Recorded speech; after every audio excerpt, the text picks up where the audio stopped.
bum, ba-dum, bum, bum, bum, bum.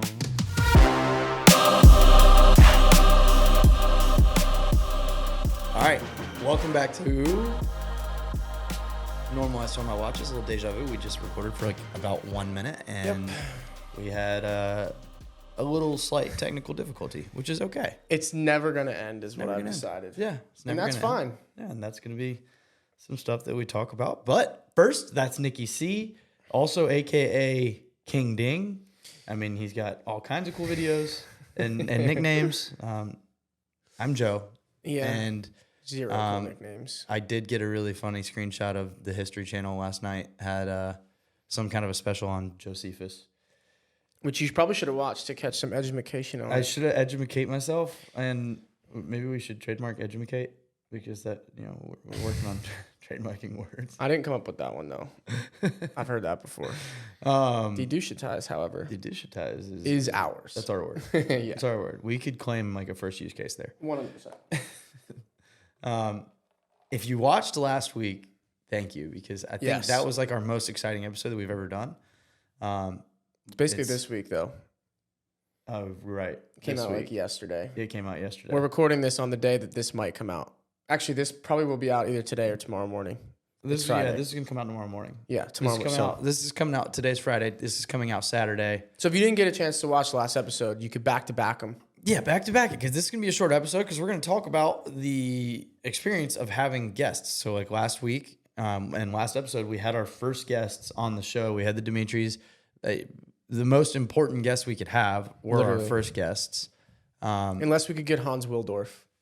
He's no longer with us. He's up there. Right.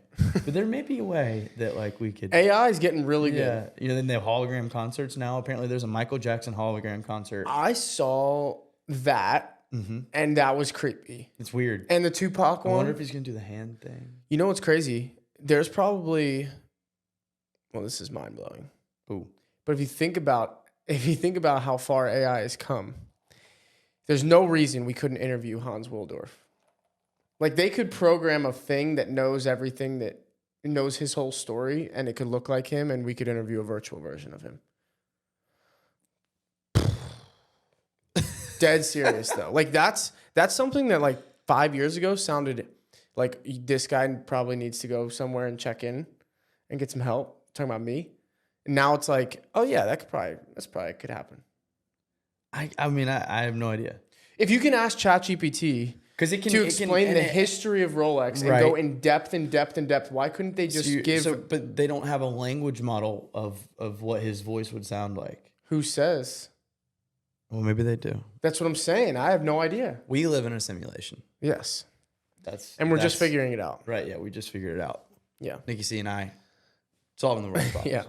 Yeah. Anyway. Yeah. We had awesome guests on. I didn't mean to take away from the fact that we did have, jokes aside, the most important guests we could have. We did, and I think we wanted to talk, like, because we haven't done a little pod update recently.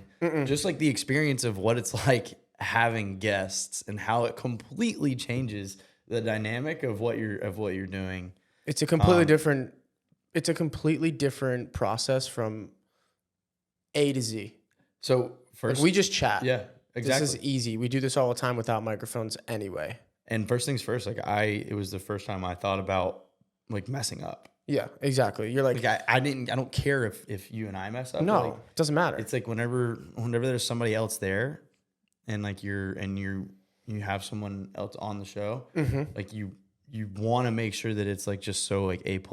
Right. And no dead space, like bad questions basically. Whereas like if Joe and I ask ourselves, if we say bad questions or we say something stupid, we'll just roll right over it. Right. Whereas in that scenario, which I don't know if this will last forever, but like in that scenario, it was kind of like in my head when they were talking, this is wild, first of all, Joe and I have not discussed. This is our first time discussing our experience. Yeah. Other than we know what went wrong on our part. Which apparently, shout out to the people that listened, wasn't as bad as we thought. Thank God. Yeah. Maybe we were being dramatic. Yeah.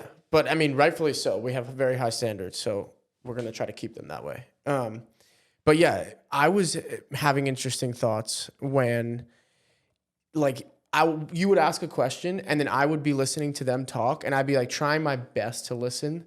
but I also in my head be like thinking, if he were to stop talking, what's the next conversation? And that was weird. Whereas like now we do like true conversation. Like I'm not calculating what our conversation is going to be. Whereas in that, I was definitely like, let me make sure we ask him this, and like make sure we get, if we only have time for, you know, one more long-winded question, which one of the three that I want to ask should I ask? Like I was like thinking this the whole time. And I don't think it showed, but I was definitely a little nervous. So there's an interesting book that I read. And it's Chris Voss is the guy that wrote it. He's the hostage negotiator, the FBI hostage negotiator. It's called Never Split the Difference. And he talks about one of the greatest negotiators of all time, he believes, is actually Oprah Winfrey. No way. Because her ability to get people to talk and like to truly listen to what they're saying in her interviews, but then open up like they know they're on live television, but open up in front of a she was deeper than they've ever opened up. Such a big show. Right? So like, yeah, I had read that book leading up to it. So I was trying to take almost the opposite approach of trying to make sure that I didn't think about what I was going to ask next or ask, you know, relative because I'm so guilty of planning what I'm going to say. Well, it probably happens in your work quite often. Right. Yeah. Like you have to have structured conversations. I'm so guilty of like planning what my next question. I already know what it is. Right. As soon as you stop talking, like I'm done. But intently listening on like what, you know, on what they're saying. Yeah. Which I definitely struggled with. Hard. It was very hard. Yeah. And the good thing was we, as much as close, fix this. As close as I would say we have gotten with them and like how many conversations we've had with them, I didn't know of majority of the stories and like things that they did. I did know like bits and pieces, like, but I didn't know enough to where I had to listen, you know, which was good. Right. Which I couldn't imagine, like, you know, I've seen podcasts that I've watched where like someone interviews their friend that they know everything about, but they want to share the relationship with the world. I'm like, I couldn't imagine doing that because you know all the stories that are about to be told. Mm-hmm. I could see me struggling in that scenario. So I thought it was really challenging, but I also thought it was what I want to do forever. Yeah, I agree. And I'll like give interviewing people is awesome. I'll give Nikki C some props. We had to be very adaptable on the scene. Yeah. We when we got to, so first off, we decided to, because you can see this space, we still haven't quite figured out the guest situation here. Should fit though. It should fit, but we wanted to do it all on one camera. And right. So to be able to put it all on one camera, we decided that we should go to MP Dimitri Jewelers to shoot the video. When we did that, our soundboard did not work. So the mics didn't work. And which changes so much. Changes everything. So the kid sets up a microphone on the camera that was filming us and a microphone on a camera next to us. And just like BS equipment. He was just like, all right, we're going to roll with this. And I just full trust in him. I was like, all right, let's do that. And we'd never done it. I had personally never done it. So my immediate brain was like, this is like, we're going to mess up, right? Yeah. Like, I've never done this. I was thinking the same thing. I had to fully trust, like in you had done that at least once or twice before, that like that was going to work. I knew it was going to be okay. I just didn't know if it was going to be good. I had like a horror thought of like, we're going to film this episode and like, we're not going to have audio. Yeah, and so it was funny. Like the very start of the episode, I'm like screaming. I'm like, "Welcome back!" And I cut that out too. Okay, Nick's like, "Hey, you don't have to yell." Yeah, I did. I fixed that. I didn't know. But it's because if you yell, it makes it worse. Because we were dealing with an echoing issue. For most people that are listening, probably this is all nerd talk. But like the issue that we were dealing with that you don't deal with these microphones is. You really can't hear what I'm saying anymore because this microphone only picks up what's within proximity point. Super close. Right. Whereas the microphones that we were using that day are designed for like vlogging or like YouTube people that like hold a camera and they just want the microphone on top. So it was so far away that we were just dealing with echo. So the sound was hitting the wall and then hitting the microphone and then it was coming straight from our mouth to the microphone and it was hitting the microphone like 4 different times. And what's that word? Reverb. We were getting a lot of reverb. So you have to it makes it so much harder because you got to talk quieter to try to avoid echo but everyone naturally wants to talk. Whatever. Yeah. You saw. If you didn't see, go watch. If you It's didn't not see, that go watch bad. it. Yeah. It's just not like this. But that was like how our day started. So like we roll up to the podcast studio, we get all the equipment, we take it over to Dimitri, and we start setting up, and we realize that like the mics aren't going to work. And Right. so we make an immediate adaptable plan because we can't just sit there and troubleshoot No. in front of our guests. It was also a Sunday And with morning. our guests, it's a Sunday morning. Like The place was trying closed. Yeah, but like we're they trying- had to open it up. we're trying to respect their time. More than just like us trying to sit here and troubleshoot for an hour to make sure that we get something right. We were like, okay, let's make a quick decision. Right. He made a quick decision. I followed, and I think it ended up working out. But that was an immediate stressor. Yeah, we got through it quickly, which was good because that could have I could feel it wanting to make me just annoyed for the entire episode, but I forgot about it after 5 minutes. And then then just the weird pressure of like having a guest wanting to do right by them and like ask the right questions to help them tell their story and market themselves. Right. It's not like a marketing play by any means, but like they have such a cool story, like the story of the inception of MP Dimitri and everything that Peter's lived through in the watch world is just incredible to hear about. And I had this weird pressure, like you're saying, to like try and help get that out. Right. Which is, that's interviewing, I guess, 101, which I've never done before. So I was not, I'm not ready for it. In a way, it's a negotiation. You should read the book. Never Split the Difference. I'll give it to you. Read. Maybe if they did a podcast. I'll get you an audio version. Or you read it on that microphone and I'll listen. I would fall asleep in 10 pages or less. But yeah, I agree. I think it's an art. And I now tip my hat to like the Joe Rogans of the world and the Oprah Winfrey's of the world that like are able to get that out. Granted, they probably have a team, which is why I think Joe Rogan has blown up to the point that he has, is because he takes it so conversational. It's insane. Mm-hmm. Whereas like Oprah, also conversational, but like there's definitely a team that's like, hey, ask her about this, ask her about this, ask her about this.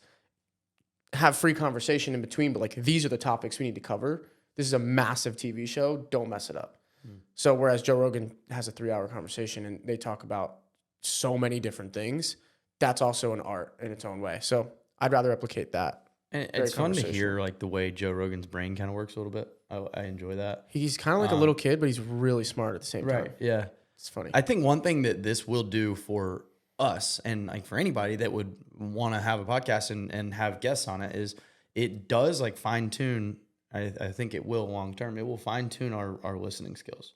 100%. Which is extremely important. Probably the most difficult skill to obtain. I watched like a TED Talk one time, and it was a guy, and he asks like 10 random audience members their names and where they were from at the very beginning of the show, or of the beginning of the TED Talk. And then he gives this TED Talk on listening, and then he lists all of the people and where they were from. Wow. There's like 10 different names. Wow. And it's like just this true active listening. Like there's nothing going on in your brain in my brain other than listening to exactly what you're saying and taking it in, because the brain has the capability to take in that information and hold it and truly receive it. For sure. When you're thinking about other things, you're not actually listening, right? Like you're how many times have you been on the phone and you're like on the phone with somebody on speaker and you're scrolling through Instagram? Like my brother calls me out on it all the time.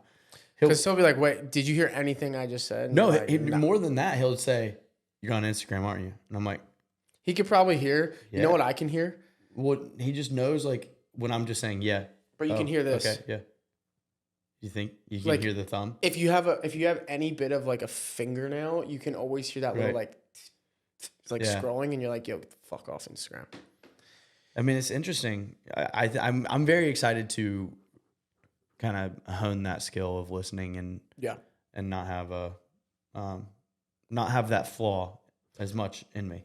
I think, and also once we get the studio dialed in, which like for reference for you guys, like right now the camera is zoomed in, and if we zoom it out, you can fit another chair over here and another chair to the left of Joe. So we're thinking that this setup that we currently have could actually work for guests. So I bring this up to say, once this is plug and play and we can get it to the point where we're very confident, where we could have a guest, like all the guests we want to have, quick note about them, they're all very busy people. just like ourselves. So it's not going to be coordinating. That was not easy, you know, and you probably know if you watch the show that we were like, next week might be the week, next week might be the week, because it was just hard to align. We ended up doing it on a Sunday morning, like in the store closed. So it was tough to get going.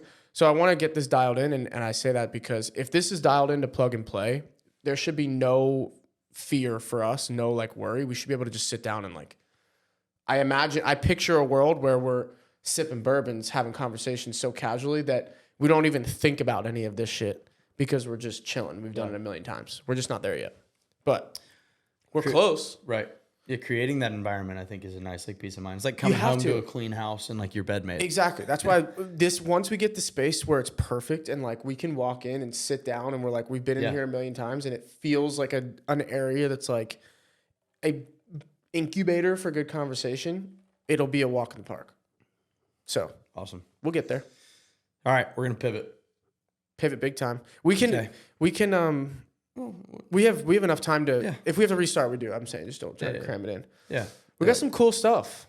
We have 3 new cool things.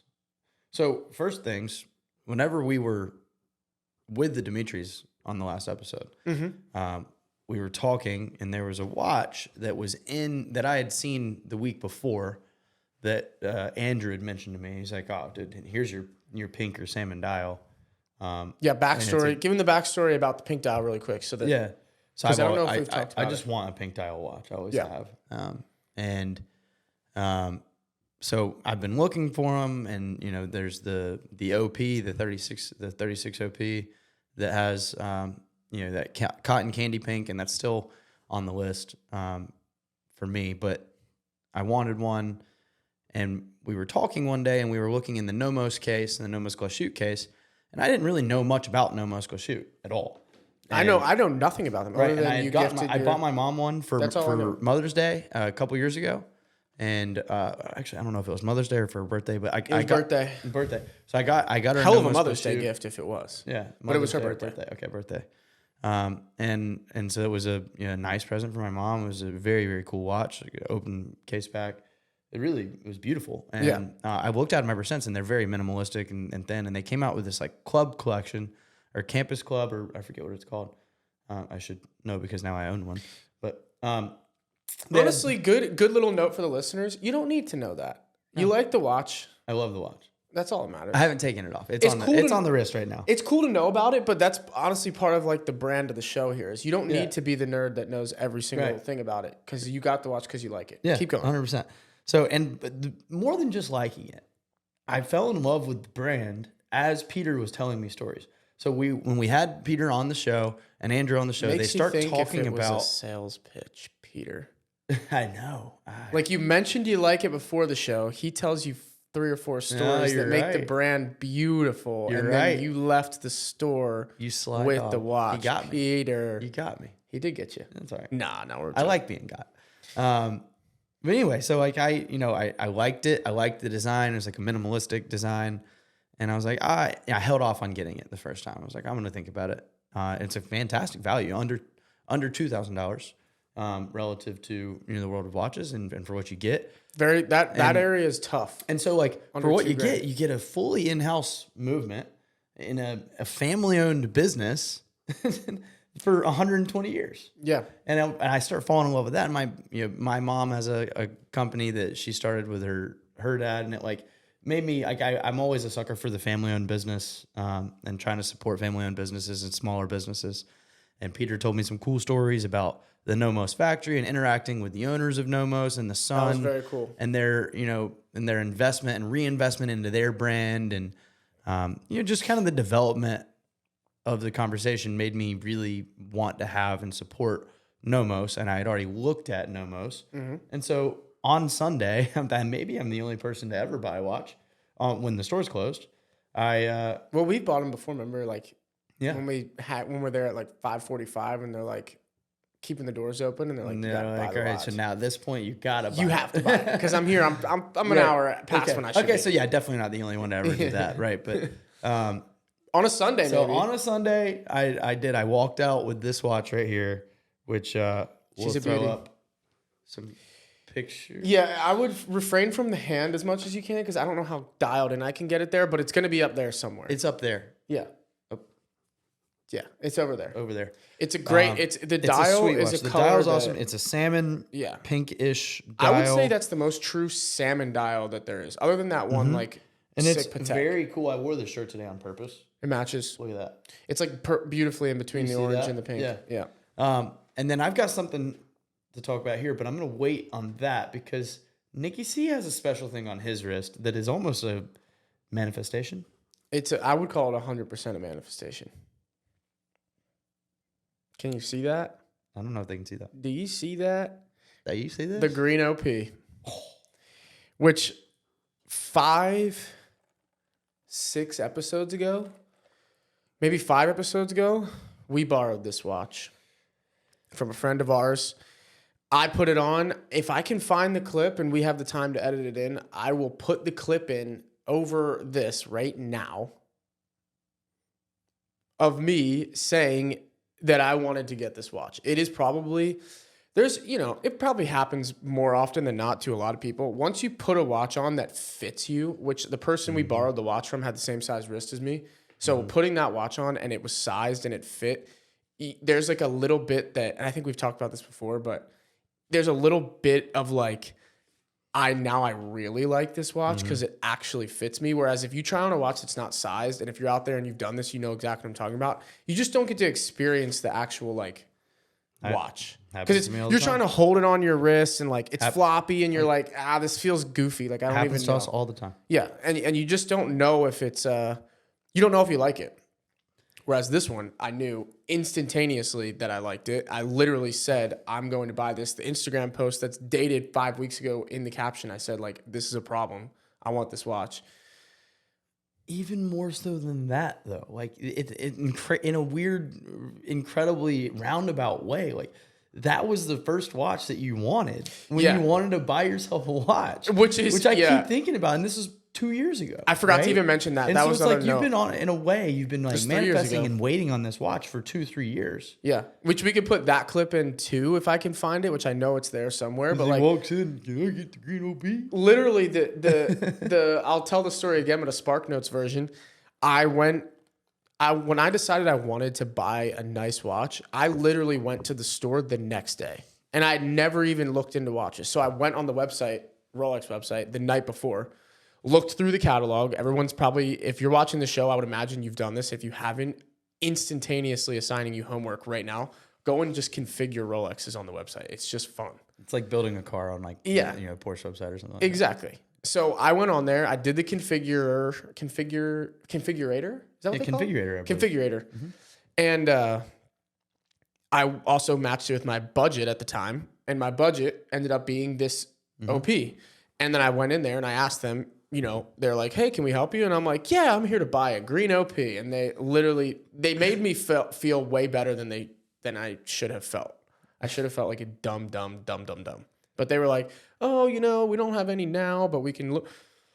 Whatever. They did a great job, which is why we go there now, because they treated me so great when a lot of people don't have great experiences like that. So yeah, that being said, it was the watch I really wanted. And then it kind of just like faded out of my memory because I ended up buying a watch that day that was the Wimbledon that I still have. So I just kind of like checked the box for my first watch and I just forgot about this for a little bit. Yeah.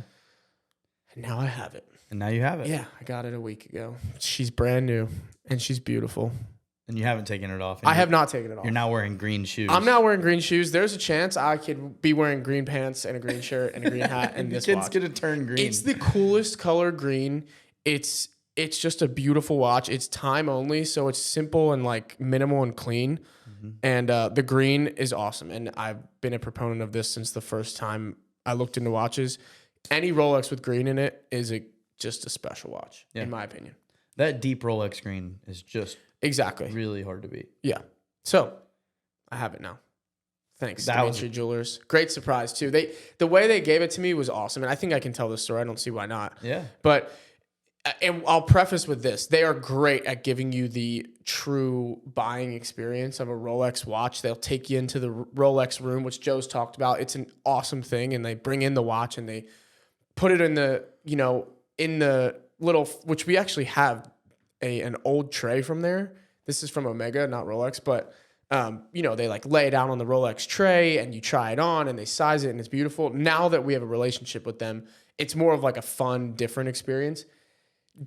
I went in there and Joe bought that watch the way he explained. The Nomos.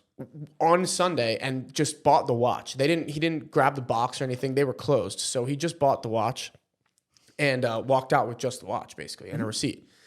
So I went in to get another watch, a strap changed, which is cool. I'll share that. I don't have it with me, but they bring out a Nomos box and they're like, hey, Joe's out of town. Just take this and give it to Joe next time you see him. And I'm like, okay, cool. They bring out the Nomos box, which is, no, you don't have it. It's just a very small. No, I left it there. Yeah, I got so sidetracked. I left it there. So they bring out the box. It's like a smaller, thin, like wooden box, actually really cool. And I open it. I'm just like exploring it. I open it up and this watch is laying in the box. And I'm like, what is this? And they're like, it's yours. And I'm like, no way. So it was just a fun little way to get it. And I'll mention this because the next topic is going to be a little bit more. This is now, if you remember 2 or 3 episodes, what was it now? 3 episodes ago? It was the Blanc Pon. Blanc Pon episode. Not to be confused with Mont Blanc. Yes. Blanc Pon. We talked about the coffin that Rolexes came in and how we all thought it was very weird that they don't get shipped in the box that a Rolex comes in. They come in this weird little plastic case. And then I was saying that they don't come in that. So Joe and I were disagreeing, and it's because we're both right. They now come in this. They used to come in what Joe had, which now looking at this, which I asked for from Dimitri getting this OP, this is like the biggest joke of all time to me. Yeah, I would agree. It is a paper. This is not cardboard. This is paper with a piece of styrofoam that the watch sits on, and there's this little window on the paper, this little plastic window, so that you can... Where the dial of the watch is. The dial of the watch fits right in there, so that you can, when they're opening the box from wherever it comes, FedEx, UPS, they can like open this and see like, oh, okay, we got a green OP. This is what it comes in. And it's like... Maybe it's a testament... King Ding. That's King Ding. That's me. Maybe it's a testament to the durability of these watches. Yeah, maybe. I understand. I mean, I'm just saying, like, they're not that worried if it gets banged around a little bit that anything's going to go wrong. Like, they know it's so well made that maybe it's okay. Maybe, yeah. That's to your point. Maybe if they had to package it in like a steel box, it'd be like, oh wow, why is it so brittle? Right. Maybe you're right. I don't know. It's a good point. Either way, it's a little goofy to me that. And I wonder if all pieces they come like that. They do. I asked. Even off catalogs. I didn't ask that in depth, but they said like $100,000 watch will be in that same container. Wow. With diamonds, gold. I mean, I don't know if there's any on catalog pieces that are $100,000. Yeah. The one that's in there right now. Diamond date. And that's an on catalog. On catalog, yeah. 109,000. On off catalog is so weird because like no one ever wants to talk about the taboo off catalog pieces. Yeah, I don't know. Let's go ahead and pause that. It's a good time for a break because that's the end of my story. This is actually what's great. We added a monitor to the screen, so now we can see ourselves, and I can see that it's still recording, which is great. So we have one more thing to talk about today. Yeah, but it's in that box. I guess you're not gonna necessarily see a break, but we're gonna change the camera. Last thing. This is actually very exciting as well. New watch alert. New watch alert. Another new watch alert. Another new watch alert. This is the most new watches we've had in one episode ever. I hope that we have an episode where we can outdo ourselves. I do too. And have 4 new watches. I do too. Maybe it'll be like when we go on like some kind of a trip. And like we just go to different stores or whatever. But so anyway, I found a company recently that is called... And I believe it's relatively popular, called Rolling Blazers. I don't know if anyone's ever heard of Rolling Blazers, but what Rolling Blazers is to me is it's like a vintage feel, and they do a lot of collaborations. So they like do like Rolling Blazers is I guess it's technically, if you go on their website, it's like the official sponsor of the U.S. rowing team and rowing and rugby, I believe. I'm trying to find it. It didn't. Oh yeah. They're known. Well, it just says they're known for their blazers, rugby shirts, and other apparel. It doesn't say anything about the sponsor right here, but I'm sure. I believe they're truly like the sponsors of the U.S. rowing and rugby teams. It would make sense because if you look them up, the first things that come up are about blazers, which their blazers are really cool. Their blazers are sweet. It's a very different vibe. I would wear them for sure. Shout out Jack Carlson. So Jack Carlson's the owner, and he's kind of the founder of it, and like I guess the creative brain behind it. And every year they've been doing so. I've had this weird thing with Seiko now. My cousin lives in Tokyo, and I've been wanting to get a Seiko, and so I have started. Or I noticed that Rowing Blazers, they do a limited release of the Seiko 5 Sport every year. Which is flashback. You put that on your list, right? Of top 5 watches Top 5 starter under watches. So $1,000 or whatever, or starter 100%. watches. Yeah, so I've been thinking about these watches in specific for a while. Before I open that box, though, I just want to like give a little testament to the Rowing Blazers.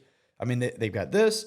It came with 2 very cool stickers, which everybody's a sucker for a good sticker. I love one brand. Even if you throw that out, I love when brands put like they have like a little kit. You know, you got it. Like I got a new Yeti cup the other day, and like the Yeti cup, you open it up, and there's just a Yeti sticker in there, and like I don't even know what I did with it, but it's just that little extra touch. It's like it's like the welcome package at like a resort or something like that. You know? It's like they went an extra mile. That sticker probably cost them 5 cents. 50 cents in total to do this thing. Yeah, the whole thing, right? Exactly. And it's like it's still cool. a nice touch, right? It's the thought that matters. So they give this nice, it feels nice. It says, and it's a printed thing. It says, thank you for your order. We think you have impeccable taste, which just makes me feel good about myself, right? Yeah, they do a good job there. Here's a thank you from us. Take 10% off your next order or pass it on to a friend. So, you guys want 10% off Rowing Blazers? Hey, that'd be cool. Sign Signum is the code. I wonder if you can only use it once. I don't know. We'll find out. I'm not going to use it, so you guys can use it. That'd be cool. Go ahead and use it. We could probably get this guy. Dude, I just found out they were founded in 2017.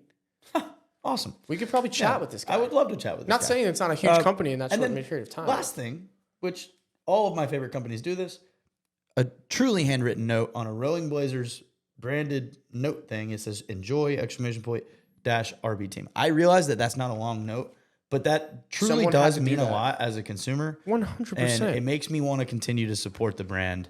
So all of that leads to this, which I am a huge fan of. So first off, the box, very cool. 10.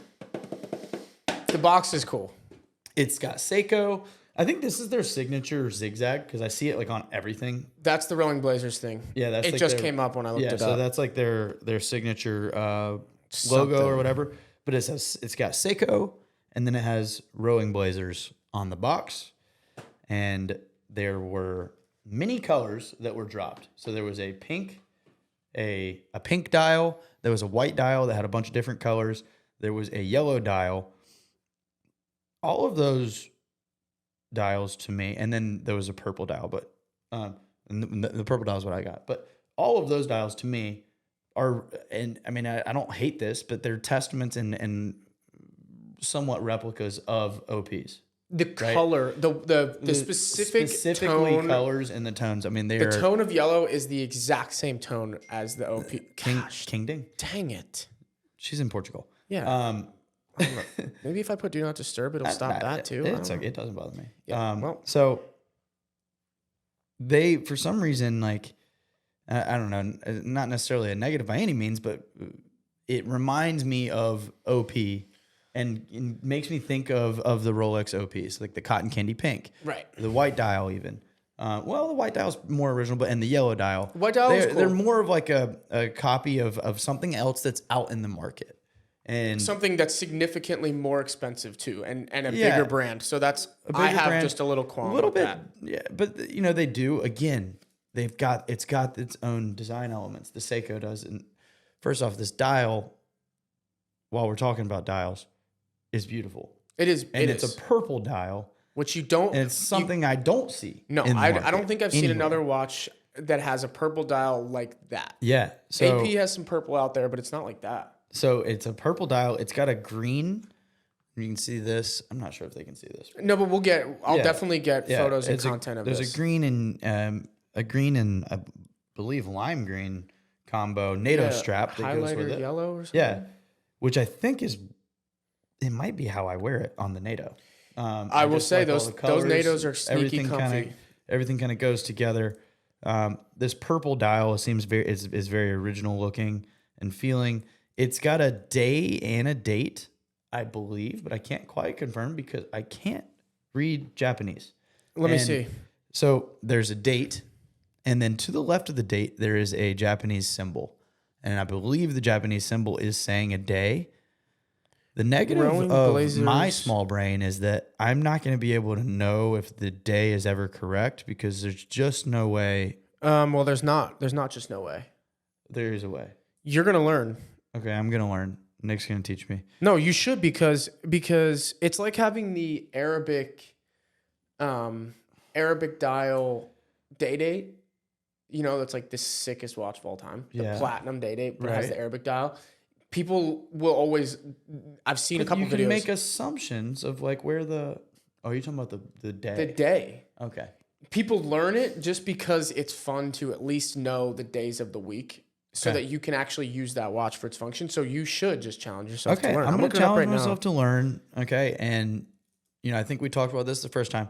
The crown's offset, so it's not dead center. So it has its own design element. And which is cool. You know that the Seiko 5 Sport, when you're looking at a watch, when you see it, unless there's something else out in the market that replicates this, you know that it's a Seiko 5 Sport because a couple Omegas have that. Because you have the dial or the crown down here. Yeah. Omegas have that helium escape valve that like sits over there, but it doesn't look like that. Right. Yeah. Because they still have a crown. And they still have a crown. And theirs is actually on the top. Right. And that's just a crown. Yeah, theirs is on the top left. This is just the crown and it's down. Right. Which I think is cool and unique. It's got the minute hand it's got like the stripes, like the Rolling Blazers stripes. I think that's like one of their signature things. Also, Rolling Blazers is in the dial on the bottom of the dial. We'll get Seiko's at the top. We'll get good, nice macro shots because I want to see all that too. Yeah, and then the back side of it, just while we're talking about the design of it, it has a, and I think this is potentially a Rolling Blazers thing, but it's got this skeleton guy on it.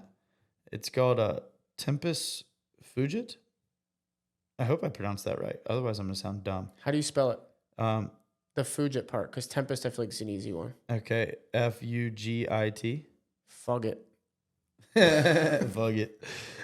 And it's an open work case back, so you can see into this thing. That is to me the most impressive part about that watch. It's cool. Like it's not a crazy movement by any means, right? It's not anything nuts, but the attention to detail in the fact, like making an open case back is a lot of pressure, FYI. Hence why Rolex did it for the first time ever this year. You're exposing the part of a watch that some people that have owned watches their entire life will never see. Because I'm not opening my own watches. I don't know about you guys. There's some people that are doing that. This is a lot of pressure. You're showing people the inside of the watch, and this looks beautiful. I'll definitely try to get that. It's really cool. Yeah, it's very cool. So it's a lot of bang for the buck. This thing Can was I see that? Yeah. And just so you know, this was roughly $500. So, which is amazing. I saw it online. It was definitely an impulse purchase. I saw the colored dials. I'm a sucker for colored dials. I just bought a colored dial, but I was like, that purple was really cool. I've never seen anything like it on the market, and I've been looking for a Seiko 5 Sport for a long time. And there's someone that I respect a lot in the industry. I've never met him, but Eric Wind, which we are one connection away from, by the way. Right, and it is Wind. It's not Wind. I don't know. Okay. But we have a friend that is friends with him. I apologize if I'm mispronouncing your name. Eric Wind or Eric Wind. He is like the vintage guy in the world of watches. It's incredible how much he knows. Great follow on Instagram. We'll put it right here. Yeah, he's a phenomenal follow on Instagram. But he was the collaboration for this design and for this release. So it's the Eric Wind or Eric Wind, however you pronounce his name, him and Jack Carlson, owner of Rolling Blazers, collaborated creatively to create this specific line of watches. And I was waiting on this release. I saw that it was coming out, and I was a little bit late. And so by the time I got to it, both the cotton candy pink and the white dial had already fully sold out. Were those the ones you wanted? No. You wanted that one? I wanted the purple. But I'm just saying, like, Yeah, and I was this just curious if this you was had to like make this, an no, this impulse. is like, but I guess the reason I was saying that is this was the same day that it was dropped. That's how quick. So They've the created cotton, some serious the cotton drive. candy and the white dial both were sold out. I bet I got to the website like and sat down and looked at it maybe 12 to 16 hours after they dropped, That's impressive. and they sold out. Yeah, already. that's very impressive. So, In the first selling out in general is impressive. yeah, In one day is it's really amazing. cool. Yeah. So these drops are really cool. Be on the lookout. They do it every year. Rolling Blazers and Seiko, and I'm assuming it's around the same time every year. But if you follow them on Instagram, they start like kind of hyping it up a little bit. Yeah. You know, a month or so or a couple months before. And I can just tell you that you're not going to be upset with this purchase because You get there's from start to finish. bang for the buck. Yeah. And I'm now a Rolling Blazers fan, and they do a bunch of other really cool collaborations that I'm gonna. This is a brand Potentially I would visit. be interested in trying to like chat with. 100%. One, we could wear the Blazers on the show. So Jack, Yeah, Jack, we could wear Blazers on the we'll show. wear Blazers on the show. Yeah, And I'll wear the rugby shirts on the show. yeah. And I'll wear the watch on the show. I'll wear the watch. I will head to toe myself. I will wear the Blazers. There's many hoodies that I would wear. Their hats are awesome. Just a lot of their collaborations are really cool. They take like fun designs and fun old brand, like older brands, and make them fun. Like Sperry, for example, they're doing a collaboration with Sperry right now, and it's like they're doing like a bunch of multicolored Sperrys that kind of look like the yacht club Vans. What a unique business model. It's interesting. Like they don't really have to create anything on their own, but they take the design and take it to a whole other level. They're creating a modern vintage. Well, but what I mean is like they didn't nostalgic have to feel. make a watch. They didn't have to make a movement. They didn't have to Right. understand. They just designed it and then someone else made it. And I think that's like just a very And they're cool, using their namesake. it's in yeah, this exactly. collaboration They're to be able building to a true sell it, like yeah. brand of art, I would call it. yeah. When they do these collaborations, and then they also have their area where they make their own stuff. So Right. it's just a very And cool. I guess they are two legs. they are the official sponsor of the U.S. rowing and rugby teams. Which is just a cool thing Which to is have. neat. It's so random, but like Yeah. awesome at the same time. So I mean, it's just Shout out. a really cool niche. Anyway, Cool business. this we'll put some pictures up. Yeah, I'll get a lot of that, and Um, we'll get that on. We'll get a photo on Instagram of that. We're another little side note, which actually we can start talking about. Are you done with that? Because I'm done. I don't want to change the subject on you. Sick watch. I'm finished. Cakes are done. People are finished. He almost made me get. Which one was still available? That you were like, it's still for sale. The yellow one. Yeah. The yellow one. But it My only beef was the OP similarities. But I do. So just to, I guess, stay on this for one more second. Yeah. I do respect that, like Rolex and OP, they kind of, everything that you see in the market is in a way a tribute to those colored dials from OP because they've been doing it for so long, and it just created such an inspiration for these colored dials in the market. And when you see someone like Rolex do something, it's like, as crazy as it is, it also is, you know, think about like the puzzle piece, Day. Yeah. Which is, it's insane, but it's really cool to see a company like Rolex do that. And then it opens the door for all these other companies to try and do something similar. It almost, at a they lower break price down the point barrier. that makes it available. And then it's not as crazy when it happens. They definitely are. Yeah, they're pioneers in Yeah. some ways, which is cool. And I think to your point, they made it okay to wear a bright yellow watch when before watches had this muted like classy vibe where it's like it'd be like a little cheesy to wear a really bright. It almost looked cheap. And then all of a sudden they release crazy colors. I mean, they have yellow, blue, green, red. Well, and it's like, even before that, they had the gray. well, yeah, you know all what I mean? the Right? stuff in the back of the day. So it's like, yeah, they opened up the door to other brands going, you know what, we can actually put out a color dial and it's not going to be cheap looking. And it just creates a cool value behind it. And you know, a beauty of like of collecting watches is, you know, more than, and you know, we talk about it all the time, but like more than just like the price of it is like finding things that you've never seen before, right? And like, it doesn't matter what the price point is, but and especially in like these lower price points, you can find some crazy stuff. Now it might not be like this super high quality watch by any means, but like okay. I've never seen a purple dial. No. And I was like, all right, I've never seen a Not purple unless you dial. want to buy an AP for Yeah. 100 Gs. Yeah. Which is cool. It allows you to, which I think is my goal from collecting, would be to have an extremely diverse collection and have something for every occasion. And like I'm getting into this color thing that I really enjoy. Like I would love to have a watch that has a color that will go with, not that I'm like the most colorful dressing human being out there. You could have colored watches and everything else is black. And that's kind of what I like. Yeah. I think that'd be my, like right now I'm white, black, but the shoes and the watch, you know, and that's not typically how I would do anything, but now I'm like, oh, cool. I'm going to dress. This is actually nuts because I've done this a million times and I bet you have as well. Pick my watch first. Yes. Of anything else. And then I'm like, okay, cool. I'm going to dress everything else I'm wearing. And then it's, typically ends up with just a black t-shirt and black jeans. But not that I have a lot to choose from, but it is funny when I do pick the watch first. So I think it's cool to create a large collection, to Joe's point, that's not necessarily of high-end expensive pieces, but it's more so just to like, wow. Now you have to call us. There you go, Jack. You have to call us. Just thought that just sparked in my head. I think we could get in touch with this guy. Not the reason I say is it's a company that's 6 years old, should be open to a chat with the boys. I would think so. Yeah. Where are they from? I don't know. That's Googleable. I'm gonna see if I can just pull it up. We are very loosely connected to Eric Wind or Eric Wind. Yeah.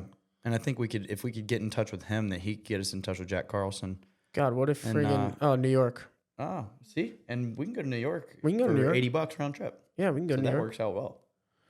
Wow. Yeah. Pretty cool stuff. Yeah. Well, you got anything else? I forget what I was going to say. I was going to mention something about Instagram. Oh, trying to be... Damn. I was going to mention trying to be better at Instagram. Yeah. Because it's hard. I'm personally not. I'm not very good at it. I enjoy like telling stories and like kind of writing like a bloggish style post, but it's relatively taxing, Yeah, and I'd be interested to gauge the audience here. I have a very high standard of it because it's my world to put out high quality content, but I'd be interested to see if the feedback is like, no one cares. It's interesting because I think you and I definitely have completely different Instagram styles. Agreed. Like if you look at my personal Instagram, you're gonna be like, what is this kid doing? And it's because like I just don't necessarily care what you think. I'm posting on my Instagram. Well, see, but the personal one I vibe with all day. Phone photo dump of just random pictures from your last week of your life. Yeah. That I support. No need. I think a personal Instagram should not be professional. If you go on mine, you'll see I haven't posted anything in 3 years probably, because I used to have that standard of like everything's got to be professional. As I was building a business, I was using it as like but it's your personal resume brand too. Like it kind of is. It's what you're good at. I mean, it kind of is. But I haven't posted in 3 years because it is too much work and I don't care. Yeah. But for the reason I like the professional approach on this watch account is because I want to reach out to brands, i.e. Rowing Blazers, and I want them to validate that we're taking this serious. 100%. And that, to me, posting a photo that is taken on a camera that's professionally edited, that's using professional lighting, shows them we're not messing around. And I'd argue that that's like an easy way to vet someone without ever meeting them, in my opinion. I agree. And I do agree with something that you said offline is like when we send people to our Instagram, I want them to see that we are active. Yeah. And it's something that is, constantly updated. There's a theme to it. Right. And it's the high production value that we try to deliver in shows as well. And that's to your point. That's what makes it hard. We want to be consistent, but we also want to be legit. So trying to do legit consistency is a job. That's called like a business. And we're just not there yet. It's already quite a challenge for us. Stuff in the works though. Yeah. That's pretty exciting. It's it's only up from here. I would say that the fact that we've pulled off 19 episodes every week, we've been a little bit delayed, but by a little bit delayed, we have not missed a week. No, which is insane. No, we're not going to miss a week. No, and we're not going to. If it's a we've had a couple testament to our interest. Yeah. Just know that this is 19 weeks straight of putting out episodes when we don't make any money. You guys might not think it's a big deal at all, but like we definitely, like I would say there's been a couple times where we would give ourselves like a fail, right? Yes. And you might not care at all, but we care. Yeah, which is so all like, that matters. We hold ourselves, accountable to do this, and I very much so appreciate everybody that listens. Like I think it's awesome. Yeah. It's incredible to be able to have some really cool guests like we had last week. So if you missed that, go and check out episode 18 because I know that you're gonna at least be interested in what Peter and Andrew have to say and just that whole interaction. And we'll have them back on, and we'll have a more intimate setting. Maybe a shorter episode with them, whatever. And we could talk to those guys for hours. We do talk to those guys for hours, and it's fun to be able to help put their story out there and drive some, hopefully drive some people there. Because a lot of the feedback we got from people that watched last week's episode was, you guys make me want to go spend some money at Dimitri's Jewelers. And like, actually funny. I would love for you to do that. Multiple people said that it made them want to buy a watch from those guys. And that's what we felt. And that's what we continue to feel, which is why we continue to go there, because I don't want to support anyone else. And not because I don't like anyone else, but like they just have done such a good job. So it's cool to allow you guys to get a chance to like, this is stupid. This is supposed to help, but it doesn't. What is it? It's holding the cable. Oh, I don't use mine. I know, but the way you have your mic makes more sense. I may have to just replicate that.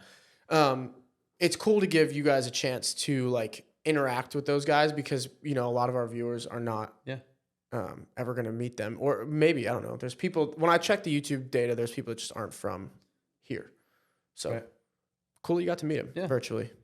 That's right. Hey, and if you are from here or if you're not from here, just a fun little thing while we go, comment where this hat's from. Yeah. And maybe Joe will get you one. And I'll get you one. Shout out to Nicky C's credit card. Yeah. Add it to the list. Yeah, that's right. Whenever you come to Charleston, you got to find where this hat is and you got to go there because I promise you won't be sorry. No. Arguably one of our favorite places around. And that's all we'll leave it at. That's right. All right. Beautifully timed episode. Subscribe, like, share the show. Send episode 18 to everybody that you know. And hopefully we'll see you back here for episode 20 next week. Thanks for watching.